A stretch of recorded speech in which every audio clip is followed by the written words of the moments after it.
বর্তমান সময়ে পুরো পৃথিবীর প্রায় 5 বিলিয়নেরও বেশি সংখ্যক মানুষ এমন একটা গেমকে দেখে উল্লাস করতেছে যার শুরু থেকে শেষ পর্যন্ত ডেমনিক কালচার বা শয়তানিক রিচুয়াল দিয়ে ভরা। বলছিলাম ফুটবল বিশ্বকাপের কথা 2026 সালে। আপনারা যদি এর ওপেনিং সেরিমনিটাকে খুব ভালোভাবে খেয়াল করেন, দেখবেন যে শুরু থেকে শেষ পর্যন্ত প্রত্যেকটা স্টেপ মেপে মেপে তৈরি করা হয় এবং প্রত্যেকটা স্টেপে শয়তানকে প্রমোট করা হয়, শয়তানিক কালচারকে প্রমোট করা হয়, তার সিম্বলকে প্রমোট করা হয় এবং দাজ্জালকে ডাকা হয়। কথাগুলা বুঝতে পারতেছেন না। আমাদের মধ্যে অনেকেই আছেন যারা কথায় কথায় বলে উঠেন যে ভাই ধর্মের সাথে খেলাকে মিলাইতে আইসেন না। তাহলে তাদের জন্যই বলি, 2022 সাল যখন কাতার বিশ্বকাপ অনুষ্ঠিত হয়, তখন আপনার আমার মতোই এই সকল কথা যারা বলে তাদের মধ্যেই কিছু আবেগ ঘন লোক পতাকা টাঙানো থেকে শুরু করে শোডাউন থেকে শুরু করে একে অপরের সাথে তর্ক, এই ঘটনাগুলোকে কেন্দ্র করে প্রায় 23 জন মানুষের জীবন চলে যায় শুধুমাত্র বাংলাদেশে।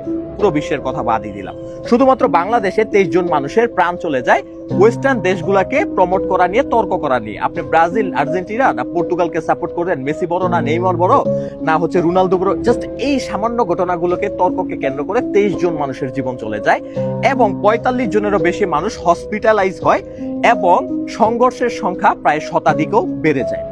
2026 সালের ঘটনায় আসি। কিছুদিন আগেও আর্জেন্টিনার পতাকা নিয়ে শোডাউন করতে গিয়ে একজন যুবকের জীবন চলে যায়।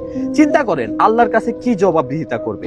এই সকল ঘটনা তো বাদই দিলাম, রীতিমতো পাড়া মহল্লা থেকে শুরু করে ছোট বড়দের মধ্যে তর্ক বিতর্ক, বিভিন্ন ঘটনা, একে অপরকে অপমান, জাস্ট মেসি বড়, নেইমার বড়, আর্জেন্টিনা বেশি ভালো নাকি ব্রাজিল বড়, এইগুলাকে তর্ক নিয়ে মানুষের মধ্যে সম্পর্ক নষ্ট, হানাহানি, এইগুলা তৈরি হচ্ছে। এখন বলেন খেলার সাথে ধর্ম মিলাইতে এসেন।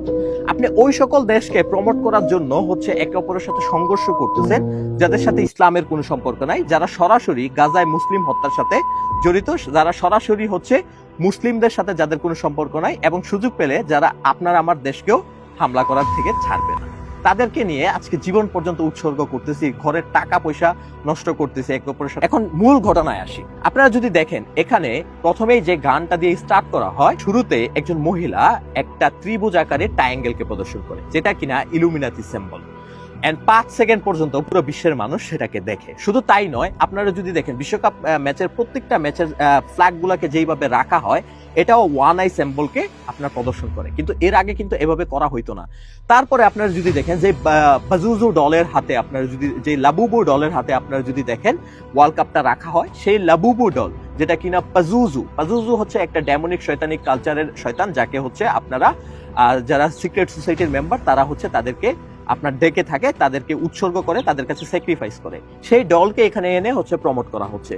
শুধু তাই নয়, এই জায়গায় যেই সিঙ্গারটা গান গায় বার্ন এ বয়, কথাটা অর্থ না বুঝলে আপনাদেরকে বলি, এক্সট্রিম ফাইলের ঘটনা মনে আছে যে জায়গায় বাল দেবতাকে প্রমোট করা হইতো এন্ড বাল দেবতার কাছে কিভাবে স্যাক্রিফাইস করা হইতো ছোট ছোট বাচ্চাদের ইয়েস, বার্ন এ বয়।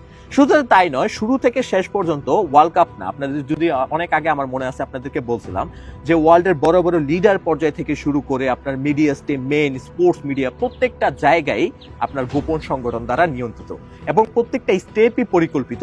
এখন হয়তো অনেকে আবেগের কারণে জিনিসগুলোকে মাথায় নিতে পারবেন না বা বুঝবেন না। আপনার মনে আছে কিনা ব্রাজিলের জার্সি নিয়ে অনেক বিতর্ক হয়েছিল, ভাই এই জার্সিতে কাকে প্রমোট করা হচ্ছে? এক্স্যাক্টলি বাল দেবতাকে প্রমোট করা হচ্ছে। শুধু তাই নয়, আপনারা যদি দেখেন এর আগে কিন্তু ফেসবুকের কিছু টেকনিক্যাল গাইডলাইন্স এর কারণে এখানে পুরো ভিডিওটা আপলোড করতে পারছি না। এই পুরো ভিডিওটা দেখতে চাইলে অবভিয়াসলি কমেন্ট বক্সে লিংক দেওয়া আছে, ইউটিউব থেকে দেখে নেবেন। ভিডিওটাকে বেশি করে শেয়ার করেন মানুষকে সচেতন করার জন্য, এন্ড পেজটাকে ফলো দিয়ে রাখেন, বিকজ আগের পেজটা তো অলরেডি হারায় ফেলছি, এই পেজটা কখন হারায় যায় বলতে পারি না, তাই অবশ্যই ফলো দিয়ে রাখবেন।